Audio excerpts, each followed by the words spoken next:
இந்த பதில் நம்ம என்ன பார்க்க போறோம் அப்படின்னா, கடக ராசியில பிறந்தவங்களுக்கு 2025ஆம் ஆண்டு ஜூன் மாத ராசி பலன்கள் பார்ப்போம். கடக ராசிக்காரங்களை பொறுத்த வரைக்கும் இந்த காலகட்டத்துல ராசிக்கு 2ஆம் இடத்துல செவ்வாயும் கேதுவும் சேர்க்கப்பட்டிருக்காங்க. ராசிக்கு 12ஆம் விரயஸ்தானத்துல குரு, புதன், சூரியனுடைய ஆதிக்கங்கள் இருக்குங்க. ஸோ இந்த காலகட்டத்தை பொறுத்த வரைக்கும் வெளிநாடு சம்பந்தப்பட்ட முயற்சிகளோட வாழ்க்கையில வெற்றியை கொடுக்கும் அப்படின்னு சொல்லலாம். பயணங்கள் சார்ந்த விஷயங்கள் சற்று அதிகமாகவே இருக்கும். அது மட்டும் இல்லாம குடும்ப ஸ்தானத்துல செவ்வாய் கேதுனுடைய ஆதிக்கங்கள் இருக்கிறது கொஞ்சம் சிறப்பு குறைவு தான். குடும்ப வாழ்க்கையில கொஞ்சம் விட்டு கொடுத்து போகணும், கொஞ்சம் அனுசரிச்சு போகணும். வாழ்க்கை துணையார்கிட்ட கொஞ்சம் விட்டு கொடுத்து போயிட்டா நிச்சயமாக வாழ்க்கை சிறப்பா இருக்கும். ஏன்னா கருத்து வேறுபாடுகள் பேச்சின் மூலமாகத்தான் பிரச்சனையே வரும். பெரும்பாலும் நீங்க நிறைய இடத்துல வாக்குவாதங்களை தவிர்க்கிறது சிறப்பா இருக்கும் உங்களை பொறுத்த வரைக்கும் அப்படின்னே சொல்லலாம்.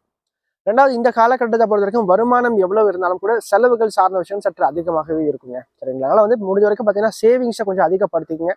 செலவுகளை கொஞ்சம் குறைச்சிக்கிறது சிறப்பா இருக்கும். மாணவ மாநில பொறுத்த வரைக்கும் படிப்பு சார்ந்த விஷயங்கள் ஓரளவுக்கு கை கொடுக்கும் அப்படின்னே சொல்லலாம். உங்களை பொறுத்த வரைக்கும் பேச்சை குறைச்சிக்கிட்டா நிச்சயமா இந்த காலகட்டம் சிறப்பாகவே வரும்.